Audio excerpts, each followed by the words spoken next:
ये कुछ ऐसा था कि अब इंजीनियरिंग तो कर ली, सबको तो ये तो मेरे को पता था कि हाँ इंजीनियरिंग करनी है, सब बता रहे हैं कि इंजीनियर बनना है, बट कोई ये नहीं बता पा रहा था वहाँ पे कि कोई गाइडेंस नहीं मिल पा रही थी कि इंजीनियरिंग करने के बाद क्या कार होती थी। तो उसकी कटआउट निकाल के एक डायरी बना रखी थी, उसके अंदर उसकी फ़ोटोज़ हम पेस्ट करते थे कि हाँ ऐसे ही मैं अपना कार डिज़ाइन करूँगा, मैं डिज़ाइनिंग में जाऊँगा। मेरे को भी बहुत सारी प्रॉब्लम्स होती थी। मेरे को क्लास में अगर उस टाइम ऑनलाइन क्लासेस का भी किसी को आइडिया नहीं था, पहली क्लास मेरी ऑनलाइन हुई थी लाइफ में।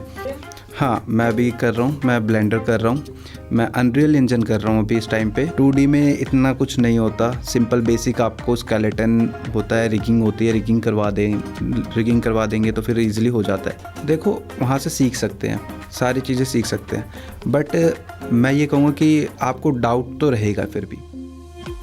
हेलो दोस्तों, स्वागत है आप सभी का फिर से स्वाभिमान के आज के नए पॉडकास्ट में। आज हमारे साथ हैं सुमित सिंह, जो कि है एक ऑटोमोबाइल इंजीनियर, या फिर कहूँगी वो रह चुके हैं ऑटोमोबाइल इंजीनियर, और इन्होंने नेशनल्स भी खेला है हॉकी में, और साथ ही साथ अब ये BVI कैंप में एज अ फैकल्टी भी हैं, एज एन एनिमेटर। सर इतने सारे काम, मेरे तो टंग ट्विस्ट कर गई। अरे ये सब कुछ नहीं है, सिंपल है, बस जहाँ पे पाथ मेरे को ले जा रहा है मैं वहाँ पे बस चलता जा रहा हूँ। इसमें मेरा कोई वो नहीं है, रोल नहीं है। You are going with the flow. Yes ji. मैं सबसे पहले आपके शुरुआती दौर की बात करूँगी as an automobile engineer. Yes. आपने क्यों की थी ऑटोमोबाइल इंजीनियरिंग? लाइक वो टाइम ही ऐसा था कि हर कोई उस टाइम पे मतलब इंजीनियरिंग सिर्फ किसी से ही पूछो क्या करना है, इंजीनियर बनना है, क्या करना है आपको, इंजीनियर बनना है। हर कोई रेस में लगा हुआ था, हर किसी को नॉन मैड लेनी है, सबको बायो के साथ करना है, मतलब मेडिकल लाइन में जाना है। तो ये था, तो उसी टाइम में बस उसी फ्लो में मैं भी इंजीनियरिंग मैंने ले ली, ऑटोमोबाइल इंजीनियरिंग की। फिर मैंने वहाँ से मेरे पास एक पॉइंट ये था कि मैं 12th करने के बाद BTech करूँ या फिर मैं 10th के बाद ही सीधा पॉलिटेक करूँ। तो उस टाइम पे ज़्यादा अच्छा अपॉर्चुनिटी मेरे को पॉलिटेक में लग रही थी, तो मैंने पॉलिटेक्निक करी वहाँ पे। तो वहाँ से मेरा फिर इंजीनियरिंग की तरफ गया और मैंने अपनी पॉलिटेक्निक वहाँ से कंप्लीट करी फिर। जी। फिर उसके बाद आप ये ग्राफिक डिज़ाइनिंग, एनिमेशन, इन सब चीज़ों में कैसे आए?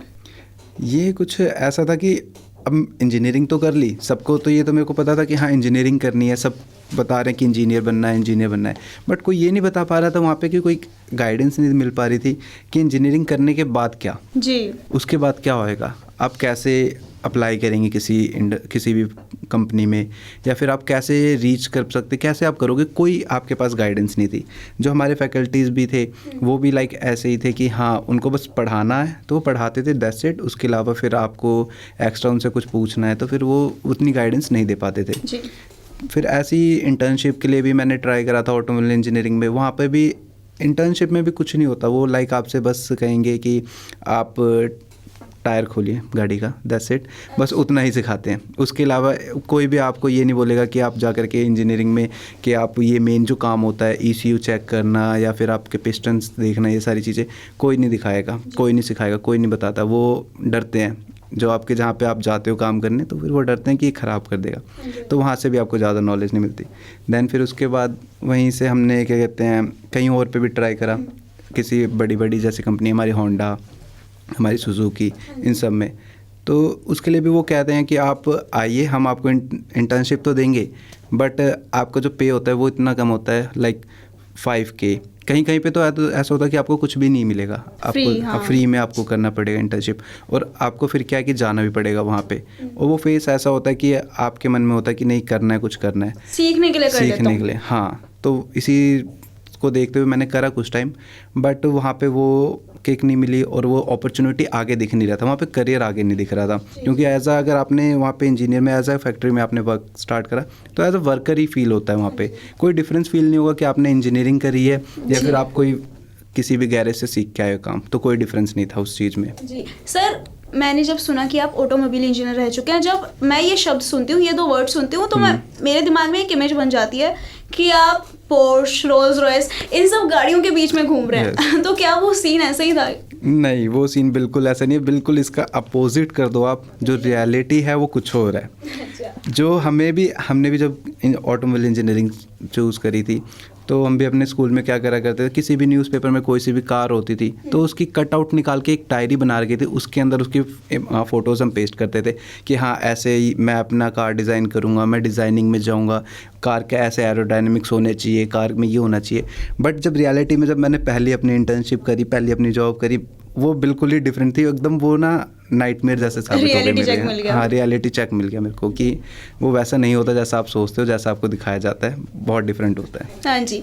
फिर उसके बाद आप ये ग्राफिक डिजाइनिंग ये सब चीज़ें आपने कब स्टार्ट की? मतलब इंटरेस्ट तो मेरे को पता चल गया कि आपका ये गाड़ियों वगैरह में था। यस। तो इसमें कैसे आया आपको, कैसे मतलब जाग आई कि या I should go with this? हाँ, एक्चुअली क्या था कि जैसे मेरे फादर जो हैं वो स्टार्टिंग से प्रिंटिंग लाइन में थे, तो वहाँ पे मैं उनको देखता था, वो प्रिंट करते थे, तो वो कुछ भी प्रिंट करते थे तो वो एक डायरी या फिर कोई बुक, कोई भी गेम भी, जैसे लूडो उन्होंने प्रिंट करा या फिर कुछ करा, तो वो लेकर के घर पे आते थे। तो मेरे को डिज़ाइनिंग का वहाँ से थोड़ा थोड़ा आइडिया था, और फिर मतलब कि जैसे मैं जा रहा था और ये सारी चीज़ें कर रहा था, तो मेरे फादर ने भी ये चीज़ देखी, नोटिस करी, तो उन्होंने भी मेरे को फिर यही सजेस्ट करा कि वो जैसे जो इंसान जिस फील्ड से रिलेटेड होता है, मतलब जिस फील्ड में काम करता है, उसको उसकी नॉलेज होती है, वो उसी का आपको बता सकता है। तो मेरे फादर को ऑटोमोबाइल का तो कुछ नहीं पता था, मेरे को भी नहीं पता था, मैं भी सीख रहा था, तो उन्होंने मेरे को बोला कि इससे बड़े आप ये इसमें देखिए, आप ग्राफिक डिज़ाइनिंग में देखिए, वहाँ पे आपको अपॉर्चुनिटीज़ अच्छी मिल पाएंगी। जी। तो मैंने फिर वहाँ से मैंने थोड़ा सा मैंने भी सर्च करा तब तक, फिर उसके बाद मैंने एक इंस्टीट्यूट था अरीना एनिमेशन, वहाँ पे मैंने एडमिशन भी करवा लिया था। अच्छा। हाँ, तो मेरे साथ तो लाइक ऐसा था कि मैंने जैसे अरीना में एडमिशन करवाया, 2 दिन मैंने आज फीस पे करके आया हूँ, 2 दिन बाद मेरी क्लास होनी है, उसी दिन से लॉकडाउन लग गया पहला। कितनी फीस थी? फ़ीस मैंने अभी उसके स्टार्टिंग टोटल अमाउंट मैंने पे करा था 21,000 मैंने पे करा था, और उसकी जो फ़ीस थी वो मेरे से उन्होंने 50,000 बोली थी। तो वहाँ से मैंने करा, फिर मैं ऑनलाइन क्लासेस हो रही थी, बट मेरे को एक चीज़ कुछ टाइम बाद समझ में आई ऑनलाइन में कि ये जो डिज़ाइनिंग हो गया और ये जो जितनी एडिटिंग की चीज़ होगी, आप ऑनलाइन सीख सकते हो, पर आपको ज़्यादा टाइम लगेगा अगर आप एक क्लास में बैठ के, जैसे एज अ बिगनर हो, अगर आपके पास और भी आपके मतलब कि फ्रेंड्स हैं या फिर आपके क्लासमेट्स हैं, उनके साथ सीखोगे तो ज़्यादा जल्दी सीख पाओगे एज़ कम्पेयर आप अकेले घर पे बैठ के सीख रहे हो। तो मेरे को भी बहुत सारी प्रॉब्लम्स होती थी, मेरे को क्लास में अगर उस टाइम ऑनलाइन क्लासेस का भी किसी को आइडिया नहीं था, पहली क्लास मेरी ऑनलाइन हुई थी लाइफ में, तो मैंने वो ली। अगर मेरे को कोई क्वेश्चन रेज़ करना होता था उसमें प्रॉब्लम, अगर मेरे को और भी जानना है या फिर मेरे को कुछ एक्स्ट्रा भी सीखना है, तो वो नहीं सीख पाते थे, तो वहाँ से वो इतना अच्छा नहीं मेरे को लगा ऑनलाइन, तो मैंने वो कोर्स वहाँ पे आधा करके मैंने छोड़ दिया। अच्छा। फिर उसी के बाद मैंने उसको ऑनलाइन कंटिन्यू करा, मैंने यूट्यूब से देखा, काफ़ी सारे यूट्यूब चैनल है, मैंने उनसे देखा, सीखा उनसे। आपके कौन कौन से यूट्यूबर्स से आपने सीखा है, कौन आपके इंस्पिरेशन रहे हैं अगर एनिमेशन की बात की जाए तो? एनिमेशन में मेरे सबसे पहले तो देखो, बिगनिंग के लिए ना एज अ बिगनर आपको GFX मेंटोर, वो जो है वो सबसे बेस्ट है, उनकी क्लासेस सबसे बेस्ट होती है, वो ईज़िली सब कुछ बताते हैं और सब कुछ समझ में भी अच्छे से आता है। फिर उसके बाद थोड़ा सा आपको, और अगर एनिमेशन की बात करूँ, अगर थोड़ा सा और अच्छा करना है तो आप स्कूल ऑफ मोशंस, क्योंकि वो सारे प्रिंसिपल्स को क्लियर करते हुए सारी चीज़ें बताते हैं। तो ऐसे करके आपके, अगर आपने इन दोनों चैनल को पूरा अच्छे से एनालाइज कर लिया, आपने इनकी सारी क्लासेस देख ली, इसके बाद आपको ज़रूरत नहीं है, मेरे को लगता है फिर उसके बाद आपकी क्रिएटिविटी पे डिपेंड करता है। तो यहाँ ये 2 चैनल मैं रिकमेंड करूँगा। जी।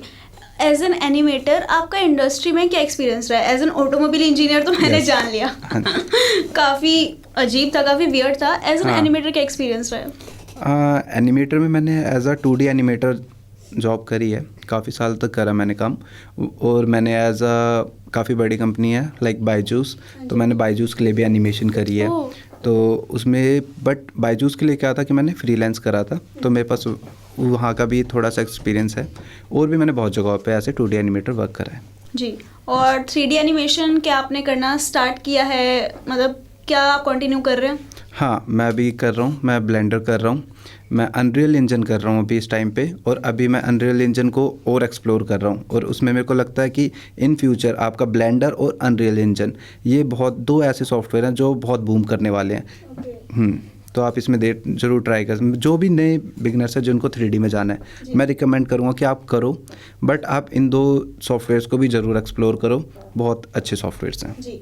2D एनिमेटर से 3D एनिमेटर बनना, 3D की तरफ जाना, उसमें मतलब क्या चेंजेस आए मेजर जो आपके लिए काफ़ी डिफ़िकल्ट रहे हों, या कुछ ऐसे मेजर चेंजेस मैं जानना चाहूँगी? हाँ, मेजर चेंजेस तो बहुत आए थे, लाइक 2D में इतना कुछ नहीं होता, सिंपल बेसिक आपको स्केलेटन होता है, रिगिंग होती है, रिगिंग करवा देंगे तो फिर इजीली हो जाता है। बट आपको जब क्या कहते हैं बात आती है 3D की, 3D के रिसोर्स लेना थोड़ा चैलेंजिंग हो जाता है एज़ कम्पेयर 2D के रिसोर्सेज से। 2D के रिसोर्सेज आपको हर जगह मिल जाएंगे, 3D के रिसोर्सेज ढूंढने में आपको थोड़ी मेहनत लगेगी, आपको ढूंढना पड़ेगा। अगर आपको नहीं मिल रहा, अगर आप स्क्रैच से करना चाहते हो तो स्क्रैच में भी बहुत मेहनत है। मैं पहले ही कहूँगा कि अगर आप मेहनत से डरते हैं तो थोड़ा सा थोड़ा संभल के, क्योंकि 3D इज़ लाइक पूरा आपको मेहनत करनी पड़ेगी, आपको पूरा सब कुछ पढ़ना पड़ेगा, आपको स्केचिंग पूरा सब कुछ आना चाहिए अच्छे से, कैरेक्टर डिज़ाइनिंग आना चाहिए। बट अगर एक बार आपने इसमें मास्टरी कर ली 3D में, मैं गारंटी दे सकता हूँ कि आपको कोई नहीं रोक सकता। अच्छा, हाँ, सच्ची बताओ, आप बहुत कुछ कर सकते हो। ऐसे बहुत सारे मेरे पास 3D आर्टिस्ट हैं जो आज के डेट में 3D करके यहाँ नहीं, इंडिया में नहीं, जापान में रह रहे हैं और अच्छा अर्न कर रहे हैं और वहाँ की अच्छी लाइफस्टाइल अभी जी रहे हैं। वो तो एनिमेशन का जापान तो हब है। हाँ, तो वहाँ पे बहुत अच्छा स्कोप है आपके लिए। सिर्फ इंडिया में भी अब धीरे धीरे हो रहा है, ऐसा नहीं है कि इंडिया में नहीं, इंडिया में भी आ रहा है। बट ये मैं ये बता रहा हूँ कि आप अच्छी लाइफस्टाइल जी सकते हो 3D तो करके। आप कब जा रहे हैं फिर जापान? हाँ, जल्दी जा रहा हूँ। मैं भी, जैसे मैंने बताया कि मैं वर्क कर रहा हूँ काफ़ी सारी चीज़ों पे, अनरियल इंजन पे, तो अनरियल इंजन का बहुत ज़्यादा स्कोप है। जी जी। जैसे अभी आपसे बात करते हुए मुझे पता लगा कि आपने मेजरली जो एनिमेशन है, ये ग्राफिक डिज़ाइनिंग वाली सारी चीज़ें हैं, ऑनलाइन सीखी है। हाँ जी। और लॉकडाउन के बाद से तो जो ऑनलाइन क्लासेस का ट्रेंड है वो इंडस्ट्री बहुत ज़्यादा बूम करी है। हाँ, तो इस चीज़ पे आपका मैं पर्सपेक्टिव, आपका ओपिनियन जानना चाहूँगी कि बच्चे क्या स्कूल से ज़्यादा कहीं ना कहीं ऑनलाइन कोचिंग के द्वारा ज़्यादा सीख सकते हैं क्या? मतलब क्या लगता है आपका? देखो, वहाँ से सीख सकते हैं, सारी चीज़ें सीख सकते हैं, बट मैं ये कहूँगा कि आपको डाउट तो रहेगा फिर भी। आप वहाँ से क्या सीख सकते हो? आप बिगनर वाली चीज़ें सारी सीख सकते हो, क्योंकि आप अगर यूट्यूब भी देखोगे तो यूट्यूब पे भी क्या है, सिर्फ फॉर बिगनर्स। आपने बिगनर तो सीख लिया, फिर उसके आगे क्या?